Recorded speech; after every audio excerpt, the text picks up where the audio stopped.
Hello friends, welcome back to the new video. In this video guys, we are going to talk about how to change pattern in vivo phone. Guys, you want to change pattern, so you can change. And guys, now let's see how to change pattern in vivo phone. In this video guys, I will show you. So first of all guys, I want to tell you, if you're new in my channel and you are watching my video first time, so first of all go and subscribe my channel, click the bell icon and like my videos. So friends, first of all come in your phone setting to change pattern.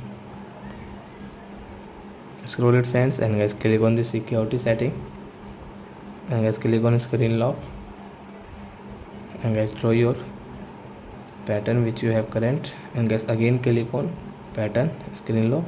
So we will change any different type of pattern, so we will take like that,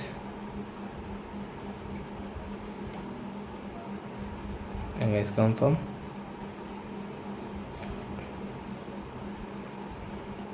So as now you can see, first of all guys, old pattern was size wrong pattern, and guys current pattern is take. So I hope friends you have understood how to change pattern in vivo phone. So that's it guys, thanks for watching my video. Now we will meet to next video with new topic. Before going, please go and like my video, subscribe my channel. Bye my friends.